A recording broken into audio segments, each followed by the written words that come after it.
Bien, doctor. Buenas tardes, buenas noches, buenos días en todas partes del mundo que nos ven. Hoy tengo la grata sorpresa de la presencia del magíster Vicente Solano. Él es profesor de la Universidad Politécnica Salesiana de Cuenca. Bienvenido, gracias por ayudarnos en enseñar, en plantear, en decir, en contrapuntear incluso los criterios que se vierten dentro de las diferentes páginas y dentro de los diferentes medios de comunicación. El señor presidente de la República, candidato, no ha pedido licencia a la Asamblea Nacional para hacer la campaña. Está cometiendo un acto que podría costarle el puesto o estas disposiciones constitucionales quedan al arbitrio de quien las practica. Bienvenido, buenas noches, buenas tardes. Buenas tardes, querido doctor Marco, y muchísimas gracias por la invitación. Le agradezco mucho. En realidad, me parece que es conveniente señalar que ya desde hace varios meses antes habíamos empezado justamente a discutir sobre la necesidad imperiosa que tiene justamente, o más bien dicho, de la obligación que tiene justamente el presidente de la República de pedir licencia, ¿no? Yo creo que en esa línea, justamente, diríamos así, varios fallos, además de lo que ha señalado justamente la propia, o lo que señala la propia Constitución, como el Código de la Democracia, no, no permite, diríamos básicamente, señalar de que sea una cuestión de que el presidente pueda optar o no por ello, ¿no? Me parece que claramente se ha señalado que, en definitiva, el presidente de la República, cuando hablamos justamente de una reelección presidencial, pues efectivamente tenemos que pedir licencia, ¿no es cierto?, obligatoriamente según lo que dicta la ley. Ahora bien, siempre ha habido, diríamos así, interpretaciones bastante antojadizas de funcionarios públicos que lamentablemente no leen correctamente la Constitución o que no, diríamos así, tienen mucha prevención sobre lo que señala también la jurisprudencia de la propia Corte Constitucional.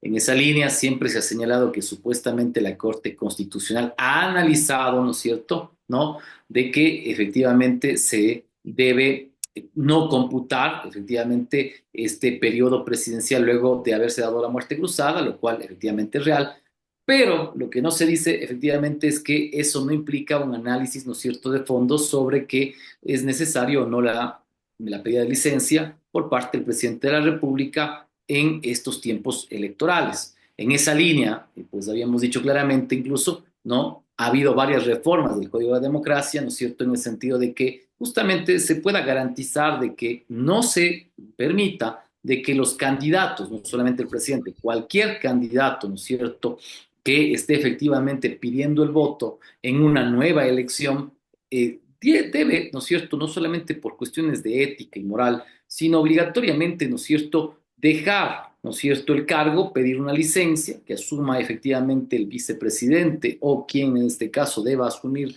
la presidencia de la República, ¿no es cierto? Y que en esa línea, pues, doctor, yo creo que la claridad sobre lo que dice la norma constitucional y legal, no hay por dónde, ¿no es cierto?, buscarle otro tipo de interpretación. Lamentablemente, como digo, se ha utilizado de manera bastante, diríamos así, antojadiza ciertos fallos, como digo, que no tienen como objeto, ¿no es cierto?, tratar el fondo de lo que implica la necesidad, o dicho, la obligatoriedad de pedir licencia por parte del presidente de la República, cuando efectivamente, ¿no?, yo creo que la norma constitucional y sobre todo la norma legal lo han explicado con claridad. Pero además, pues evidentemente nosotros creemos que es imperioso que el presidente de la República y cualquier autoridad que busque la reelección tenga pues que pedir licencia, incluso más allá de lo que diga la norma legal. Me parece que es una cuestión ética, ¿no?, en el sentido de que no se utilicen justamente bienes públicos, que no se utilicen los recursos del Estado, que no se utilicen los recursos que son de todas las y los ecuatorianos, ¿no?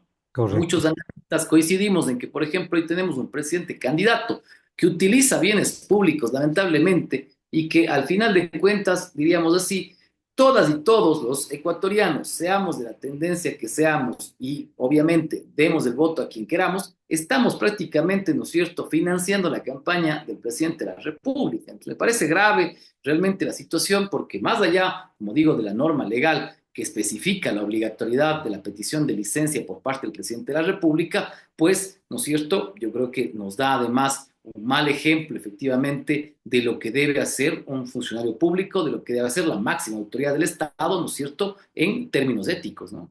Muchas personas, entre ellos constitucionalistas, señalan que se preparó el escenario para este abuso constitucional. Es decir, primero se pretendió, se logró la destitución de la vicepresidenta de la República. Después se encargó a dos personas la vicepresidencia de la República. Tercero, hábilmente se pidió licencia o permiso, se comunicó al Consejo Nacional Electoral, quien ha respondido que no tiene la competencia suficiente. Y por último, de sí o de suyo, como decimos en el derecho, sigue haciendo la campaña política y él señala que no está en acto, que no está ejerciendo el cargo, sino que está dedicado a la campaña. Yo no sé si este tipo de comportamientos deben ser aceptados por la ciudadanía y qué pasa con los organismos de control que no se pronuncian frente a este hecho, porque incluso hay utilización de recursos públicos. No sé cuál sea su visión, Vicente. Sí, lo primero es que me parece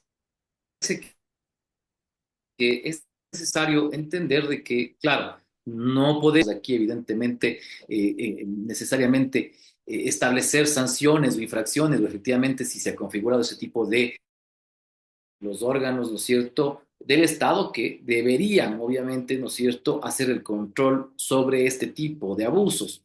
Y en esa línea me parece también que obviamente hay una obligación también de el Consejo Nacional Electoral, ¿no es cierto?, de tomar cartas en el asunto. Sin embargo, como hemos visto, me parece que el Consejo Nacional Electoral no está actuando, ¿no es cierto?, conforme a lo que prescribe las normas constitucionales y legales, sino que, ¿no es cierto?, hay igualmente una especie de concupiscencia, al menos de la mayoría de los miembros del Consejo Nacional Electoral, como de los miembros del Tribunal Contencioso Electoral, ¿no es cierto?, en dar vía libre justamente, ¿no es cierto?, a todas las peticiones que evidentemente ha presentado el presidente de la República, el Ejecutivo o sus ministros. Recordemos, estimado doctor Ávila, que por ejemplo el día de ayer, ¿no es cierto?, la Corte Constitucional justamente señaló de que en los próximos días, ¿no es cierto?, según, siguiendo obviamente esta posibilidad de prioridad dentro de los casos, va a entrar a resolver justamente el tema de esta resolución Ujú. no mal dada justamente del Consejo Nacional Electoral de prohibir tomar fotos, ¿no es cierto?,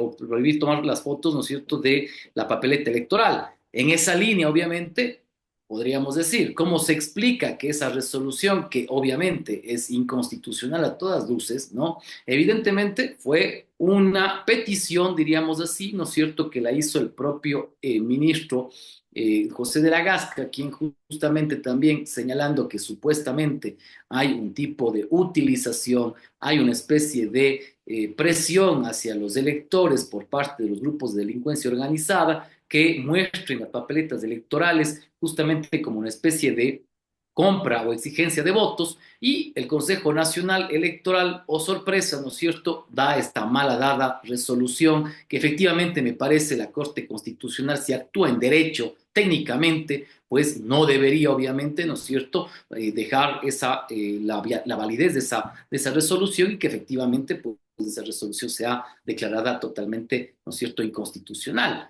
Pero claro, ese es un ejemplo, ¿no?, de lo que está pasando con el Consejo Nacional Electoral. El otro ejemplo es lo del Tribunal Contencioso Electoral, estimado doctor Marco, porque Claro. también, obviamente, la última ratificación de la sentencia justamente por el Pleno del Tribunal Contencioso Electoral sobre justamente la suspensión de los derechos de participación, porque ahí hay que ser claro, estimado doctor Marco, no hay una destitución de por Ujú, medio, ujú, en el ujú. sentido, diríamos, legal, pero efectivamente lo que decía justamente el doctor Fernando Muñoz en su, digamos, voto de minoría o voto disidente, ¿no es cierto?, es claramente que los efectos reales, claro, de esa suspensión de los derechos de participación, en efecto, son prácticamente una destitución.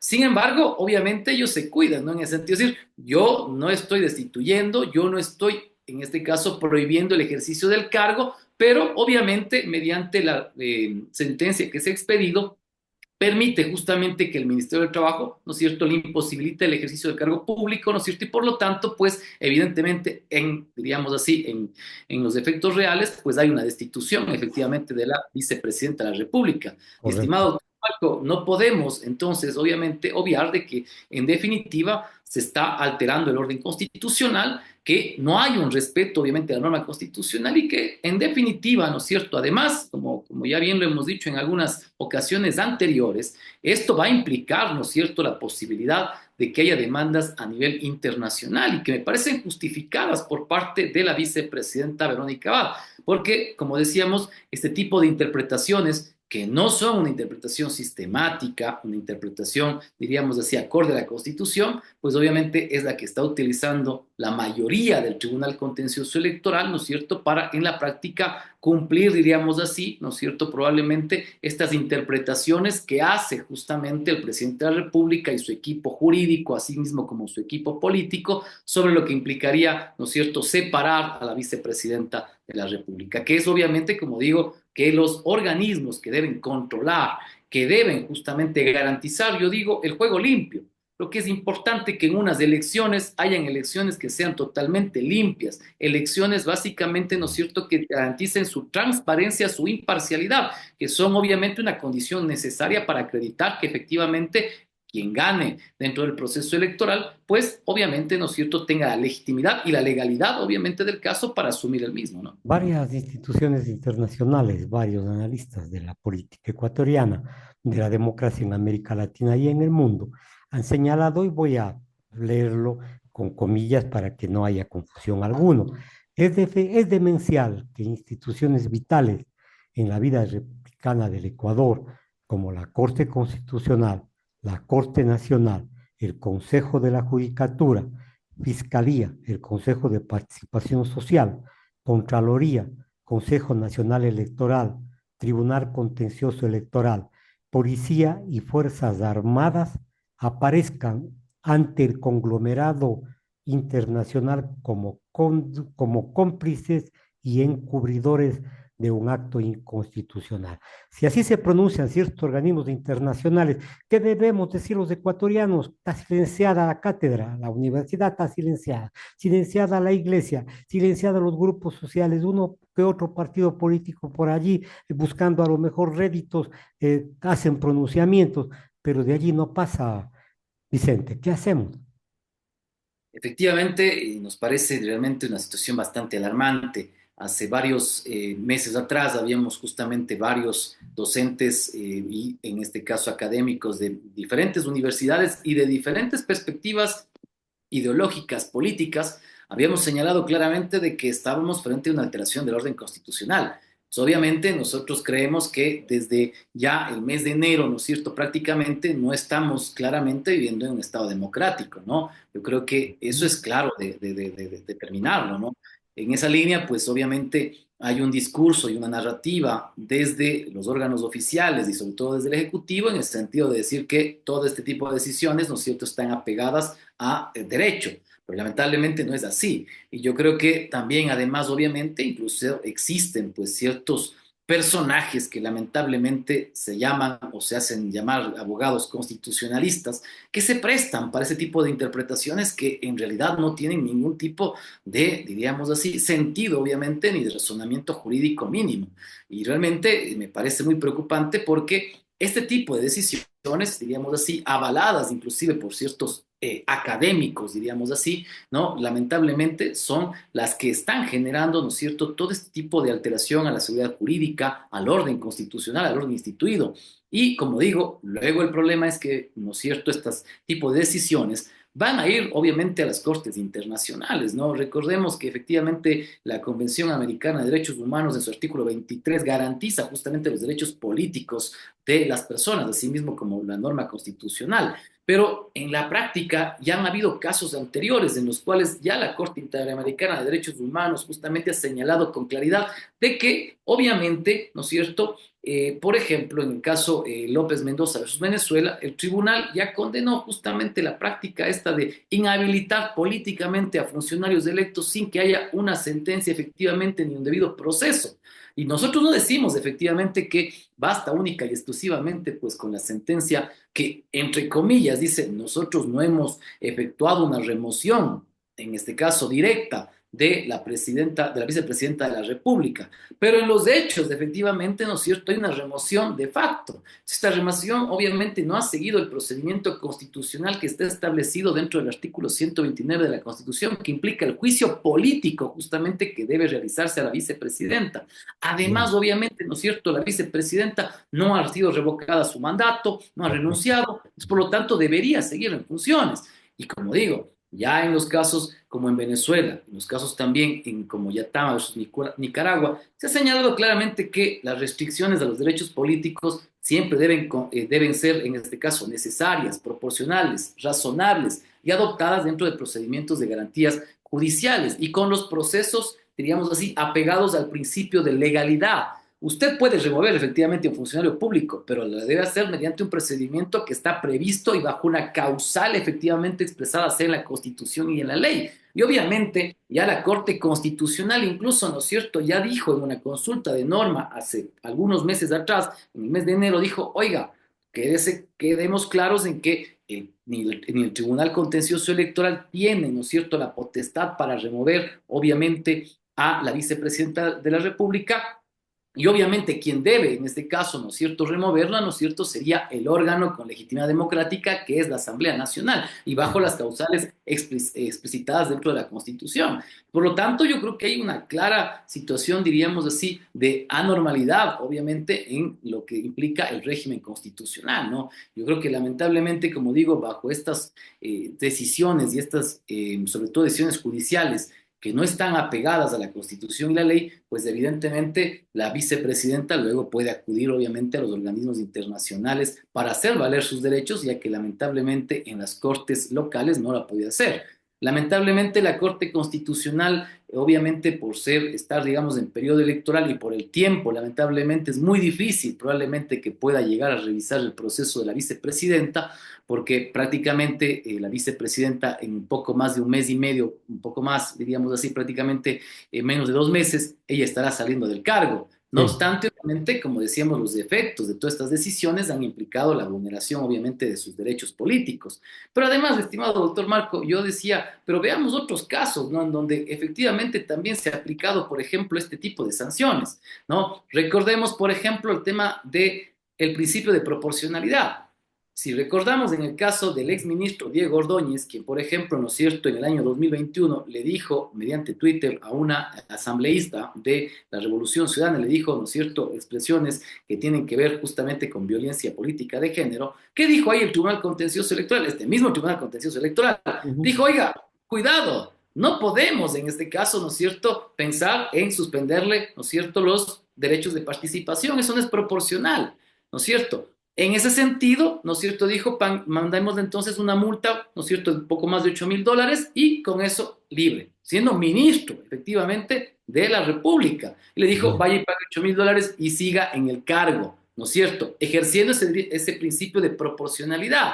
Y un segundo caso, doctor Marco, también importantísimo, el caso justamente del alcalde de Portoviejo, Javier Pincay, quien no pudo asistir, ¿no es cierto?, al debate justamente porque él obviamente presentó su justificación por cuanto había sido objeto de un ataque, ¿no es cierto?, Ujú. días anteriores y por lo cual, por motivos de salud, él no se había presentado al debate político. Ya, En esa profe. línea, ¿no es cierto?, ¿qué le dijo el Tribunal Contencioso Electoral? Oiga, sí, efectivamente hay una infracción, ¿no es cierto?, pero, ¿no es cierto?, entre comillas dice, yo le suspendo del ejercicio de derechos de participación, pero ya ha pasado prácticamente 2 años y el señor Javier Pincay sigue todavía ejerciendo, ¿no es cierto?, como alcalde de Puerto Viejo. Entonces, ¿qué pasa ahí, doctor Marco? Entonces, podemos ver claramente, ¿no es Muy bien. cierto?, en estos casos que no entendemos entonces el actuar de este propio Tribunal Contencioso Electoral. Y obviamente ahí sí yo digo, es una violación a la seguridad jurídica, obviamente, porque el Tribunal Contencioso Electoral debe tomar en cuenta su jurisprudencia, como lo establece la propia Constitución. Bien, ahora, para justificar todo este tipo de actos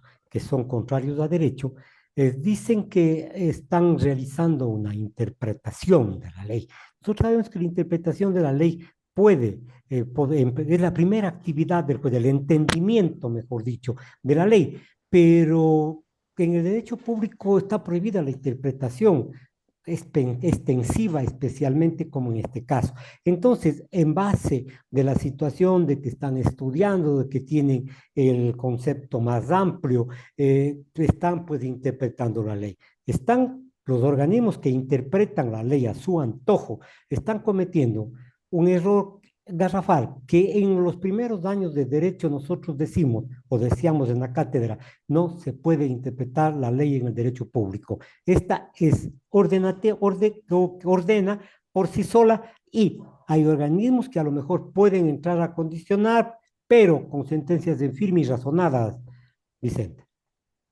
Sí, en efecto, me parece que además, obviamente, donde no hay, digamos así, más interpretación, porque yo digo, hay una cuestión. Por ejemplo, en el Código de la Democracia se establece claramente la necesidad de que, más dicho, la obligatoriedad dice de que, ¿no es cierto?, las autoridades que van a la reelección, por ejemplo, ¿no es cierto?, tengan que, ¿no es cierto?, pedir licencia. Eso está clarísimo. Entonces, digamos, no hay por dónde, y usted me diga, oiga, es que no hay una sentencia. No, la norma es clara. Entonces ahí, por ejemplo, mire cómo no se utiliza esa interpretación extensiva, pero por otro lado, ¿no es cierto? Aquí, en cambio, sí utilizamos esos, lo que nosotros conocemos, yo digo, como una especie de leguleyadas jurídicas, ¿no es cierto? Estas maniobras, estos enfoques interpretativos subrepticios que se utilizan justamente, ¿no es cierto?, para tratar, entre comillas, de darle sentido jurídico a algo que no tiene sentido jurídico.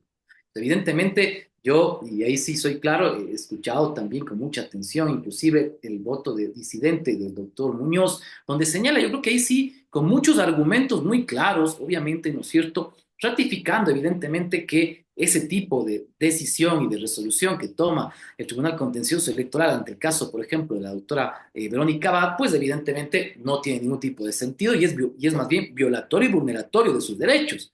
Obviamente, y yo lo digo, es muy claro, esto no se va a poder resolver en 13 semanas o un mes, porque evidentemente, ¿no es cierto?, la Corte Constitucional tendrá luego que efectivamente entrar a examinar probablemente esa sentencia, pero ya prácticamente estaremos fuera del periodo electoral y probablemente también, además, ya diríamos los efectos de que la vicepresidenta debería haber asumido como vicepresidenta en funciones, efectivamente no lo va a poder hacer.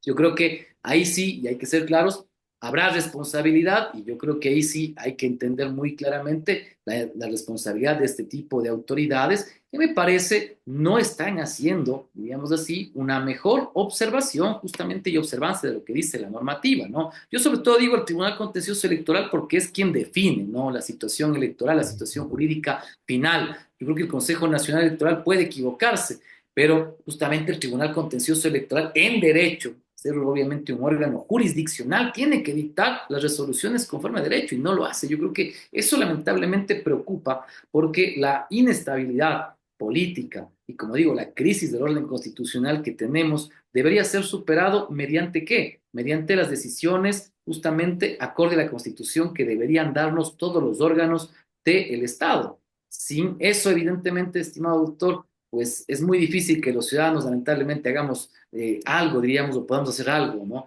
Yo creo que es importante, por ejemplo, que las organizaciones políticas puedan, por ejemplo, presentar una denuncia justamente por el tema del uso de recursos públicos y por la falta de petición de la licencia del presidente de la República. Lo pueden hacer, pero la cuestión es, ¿cuánto se demora eso? Claro. ¿No? ¿Cuánto Ujú. tiempo tenemos para eso? Y ya prácticamente, como usted ve, doctor Marco, estamos a una semana de terminar la campaña electoral y a poco más de una semana de las elecciones. Lamentablemente, yo digo, esto simplemente ya es algo consumado, que creo que muchos seguimos criticando, seguimos defendiendo el Estado constitucional de derecho, pero lamentablemente creo que ya la situación, diríamos así, lamentablemente ha venido, diríamos, concluyendo como inicialmente hace algunos meses quizás conversábamos, doctor Marco, de que esto es lo que iba a suceder lamentablemente. Esta será una causal para que organismos internacionales incluso no reconozcan la legitimidad del régimen del señor Noboa en el supuesto caso de que resulte ganador. Podrían venir incluso sanciones de ciertas organizaciones internacionales. Pongo un ejemplo, la Comunidad Económica Europea, que en actos que en actos muy similares a estos, por ejemplo, el caso de Venezuela, han sancionado a estos países que han permitido el abuso de uno de los ciudadanos en el ejercicio del poder. ¿Podría darse este supuesto? ¿Podría que pues, la comunidad internacional decir no reconozco a este señor porque en forma espuria, en forma abusiva, utilizando recursos del Estado, ha llegado a ganar, entre comillas, las elecciones? Evidentemente, doctor Marco, me parece que es necesario entender de que esto no es una cuestión simple, ¿no? Porque no es una cuestión únicamente de si es que gana el presidente Noboa o gana, ¿no es cierto?, Luisa González. Es un tema de políticas de Estado y es un problema de sanciones al Estado ecuatoriano. Obviamente, aunque incurra el presidente o los miembros del Tribunal Contencioso Electoral o, en este caso, otras autoridades en vulnerar justamente los derechos humanos y los derechos constitucionales de X o Y persona, la sanción no es contra efectivamente la persona, sino la sanción es contra todo el Estado. Y Correcto. eso es lo grave, ¿no? Que hay que entender. Como digo, la situación es un poco más compleja. Si usted recuerda efectivamente, ¿no es cierto?, en otros casos en los cuales efectivamente ha habido sanciones contra el Estado, incluso le ha tocado al Estado ecuatoriano, ¿no es cierto?, erogar miles, millones de dólares justamente por la vulneración de derechos humanos y por la vulneración justamente de los principios de la Convención Americana de Derechos Humanos. Pero eso no lo va a pagar probablemente el presidente Noboa, o no lo va a pagar probablemente los jueces del Tribunal Contencioso Electoral, aunque deberían hacerlo, sino que lo vamos a hacer todas y todos los ecuatorianos, ¿no? Porque hasta que se ejerzca el derecho de repetición, probablemente ya incluso no estaremos, probablemente algunos todavía vivos. Pero en ese sentido, doctor Marco, me parece preocupante porque además, si usted recuerda, a pocos días luego de la primera vuelta electoral, entiendo que el presidente de la República se refería a que efectivamente la OEA supuestamente había hecho observaciones, ¿no?, de un supuesto o de supuestos fraude electoral cometido, ¿no es cierto?, en contra de la candidatura del presidente candidato. Y en esa línea él decía, la OEA dijo eso. ¿Y la OEA qué dijo a pocos minutos? No, nosotros no hemos hecho ese informe. No Ujú. hemos hecho ese informe y nosotros no hemos dicho eso absolutamente. Entonces, claro, la OEA incluso yo a pesar de que tengamos críticas a lo que hace la OEA, porque no es un organismo para mí totalmente independiente, pero la OEA ha dicho incluso en ese sentido, mire, señor presidente, usted efectivamente no tiene razón en lo que está planteando, nosotros no hemos hecho esas críticas, pero eso sí, la OEA puede hacer obviamente informes, ¿no es cierto?, en el sentido de que no se ha cumplido con la normativa constitucional legal y que no hay elecciones efectivamente limpias, ¿no? Yo digo, el tema de la posibilidad incluso de la utilización de recursos públicos, ¿no? Yo creo que es muy difícil que si gana el presidente Noboa, ¿no? Luego, después de 6 meses, vamos a decir que la Contraloría va a ir a hacer una observación justamente a el mal uso de recursos públicos. Eso va a ser muy difícil o imposible, ¿no? Incluso el propio presidente se ha referido a que él y su familia no van a pagar la deuda que tienen con el Servicio de Rentas Internas. No nos imaginemos entonces que probablemente estos gastos ingentes, ¿no?, en justamente campaña electoral y otras formas muy subrepticias de hacer campaña electoral. ¿Qué pasa con estos famosos bonos? Aunque usted diga que es una política estatal, estoy de acuerdo, pero un tipo de bonos de 500 millones de dólares, de entregar bonos, eso me suena que es obviamente una campaña electoral, ¿no es cierto?, básicamente utilizada de otra forma, ¿no? Entonces, claro, estas reuniones que supuestamente se generan con líderes políticos y líderes internacionales como el presidente Trump, que supuestamente le cuestan al país, ¿no? Yo no estoy diciendo que sea así necesariamente, pero la información que llega, ¿no es cierto?, nos dice que se ha pagado por ese tipo de reuniones.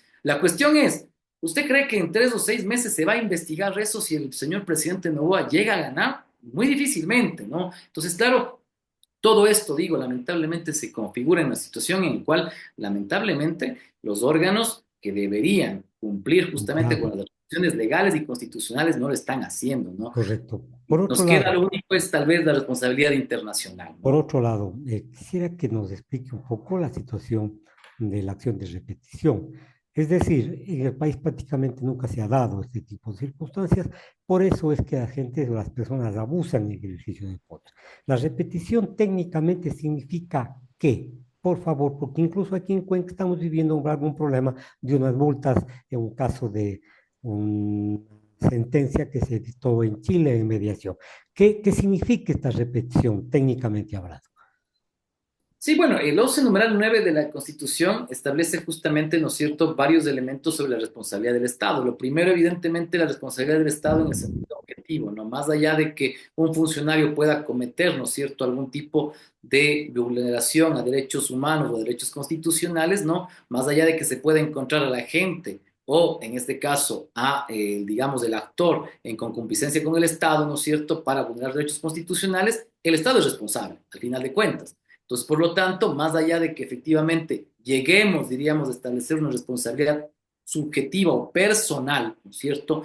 Sea en esta por la decisión de los miembros del Tribunal Contencioso Electoral, de los jueces del Tribunal Contencioso Electoral, el tema es que efectivamente el Estado va a ser responsable.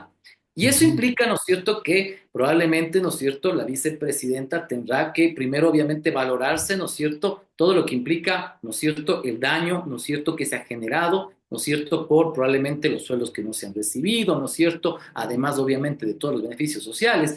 Pero además de eso, evidentemente, inclusive por el daño moral, ¿no es cierto?, el daño psicológico que ha recibido, por ejemplo, la vicepresidenta. Entonces eso se calcula, evidentemente, ¿no es cierto?, en el tiempo, y eso será, obviamente, esa indemnización será objeto, obviamente, de pago por parte del Estado. ujú, Pero luego, la cuestión es lo interesante, ¿no? Es que, entre comillas, nosotros establecimos también como un principio, ¿no es cierto?, el derecho de repetición, ¿no? Que implica que el Estado ecuatoriano sí tendrá que pagar, evidentemente, ¿no es cierto?, esa indemnización, pero luego el Estado puede decir, bueno, vayamos a ver si efectivamente jueces, ¿no es cierto?, porque también puede ser, por ejemplo, que por un error judicial, ¿no es cierto?, o por una detención arbitraria, ¿no es cierto?, efectivamente se ha pagado, yo qué sé, $500,000. ¿Quiénes son los responsables, no es cierto?, de haber ejercido efectivamente, no es cierto?, ese acto o omisión que implicó la responsabilidad estatal? Y ahí sí, obviamente, los jueces de tribunales internos deben buscar quiénes son los responsables y si en último caso hay realmente una responsabilidad, porque efectivamente, ¿no es cierto?,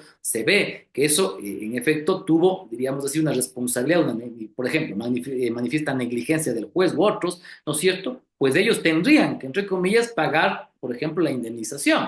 Pero lamentablemente eso casi no ha pasado en el país, ¿no? Recordemos, por ejemplo, el caso mucho más anterior, ¿no? El caso justamente Cuello versus Ecuador, por ejemplo, en el cual muchos jueces y juezas, bueno, sobre todo jueces de lo que fue el ex Tribunal Constitucional y la ex Corte Suprema de Justicia, que fueron básicamente, diríamos, destituidos por la Asamblea Nacional por orden, diríamos, del presidente que estaba también de candidato, Lucio Gutiérrez, ¿no es cierto? Los votaron, obviamente no era la forma de destitución, de remoción, ellos demandaron en la Corte Interamericana y en el año 2011-2012, ¿no es cierto?, se expidió una sentencia en la cual básicamente se ordenó el pago de, si lo digo, varios millones de dólares, ¿no es cierto?, porque era obviamente más de 30 ah, jueces, ¿no es ujú, ujú. cierto?, justamente porque no fueron destituidos o removidos, ¿no es cierto?, bajo el principio de legalidad. Y por lo tanto, pues evidentemente el Ecuador tuvo que pagar varios millones, estimado Marco.